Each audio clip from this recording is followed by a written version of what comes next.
যে প্রেম নয়নে লাগিল নেশা, কারা যে ডাকিল পিছে বসন্ত এসে। চুপি চুপি শব্দহীন পথে নয়, ফাগুন আসে আগুনের মিছিল নিয়ে।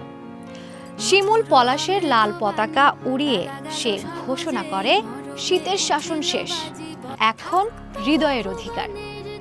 বাতাসে কেমন এক গোপন উত্তাপ, কানে ভেসে আসে অদৃশ্য বাঁশির সুর।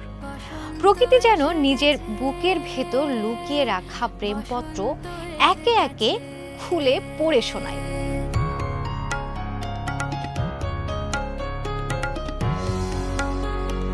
ফাগুন মানে কেবল ফুল ফোটা নয়, ফাগুন মানে দহন।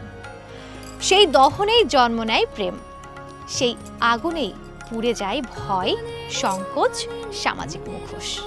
প্রেমের রং, দ্রোহের আগুন। রবীন্দ্রনাথ ঠাকুর বসন্তকে দেখেছিলেন প্রাণের উচ্ছ্বাসে। বসন্ত এসে গেছে, তার কাছে ফাগুন ছিল হৃদয়ের দরজা খোলার সময়। প্রেম ছিল মুক্তির আরেক নাম।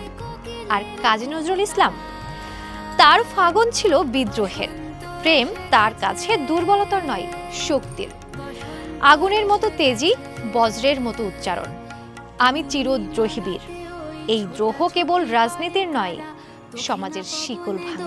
বসন্ত এসে গেছে, কেমনে গাঁথিব মালা। ভালোবাসা যখন বাধা পায় তখন সে নিজেই বিদ্রোহ হয়ে ওঠে। ফাগুন তাই দ্বৈত, এক হাতে রক্ত গোলাপ, অন্য হাতে অগ্নিশিখা। ফাগুন কি কেবল ঋতুর নাম, নাকি হৃদয়েরও এক গোপন দরজা, যা খুলে যায় ঠিক 14 ফেব্রুয়ারিতেই? এদিন প্রকৃতি নতুন রঙে সেজে ওঠে। একদিকে ভালোবাসা দিবস, যা বিশ্বজুড়ে ভ্যালেন্টাইন ডে, এবং অন্যদিকে বাংলাদেশে ফাগুনের আগমন।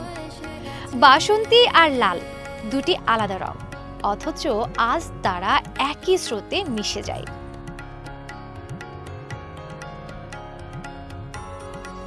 আনুষ্ঠানিকভাবে বসন্ত উৎসব পালনের সূচনা হয় 1401 বঙ্গাব্দ, ইংরেজি 1994 সাল থেকে। জাতীয় বসন্ত উৎসব উদযাপন পরিষদের হাত ধরে ঢাকা চারুকলা অনুষদের বকুলতলায় প্রথম এই উৎসবের প্রদীপ জ্বলে ওঠে। সেই থেকেই আজ অবধি পহেলা ফাল্গুন বাঙালির সর্বজনীন উৎসবে পরিণত হয়েছে। তবে পরে পঞ্জিকা সংস্কারের মাধ্যমে বাংলা একাডেমি পহেলা ফাল্গুনকে 14 ফেব্রুয়ারিতে নির্দিষ্ট করে দেয়। ফলে বসন্ত আর ভালোবাসা এখন একই দিনে ধরা দেয়, একই আকাশের নিচে।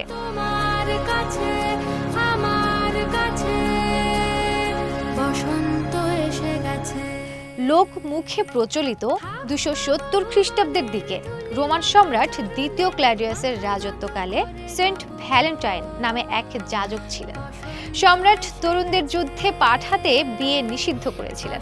সেন্ট ভ্যালেন্টাইন গোপনে প্রেমাতুর যুগলদের বিয়ে দিতেন।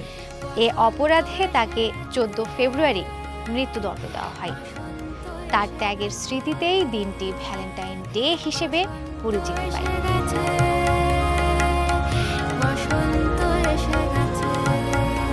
বাঙালির সংস্কৃতিতে ফাল্গুন কেবল উৎসবের নয়, এটি দ্রোহের মাসও। 1952 সালের 8ই ফাল্গুন মাতৃভাষার সম্মান রক্ষায় রাজপথ রঞ্জিত হয়েছিল রফিক, সালাম, বরকত ও শফিকের রক্তে। শিমুল আর কৃষ্ণচূড়ার লাল রং আজও আমাদের সেই বীরত্বপূর্ণ আত্মত্যাগের কথা মনে করিয়ে দেয়।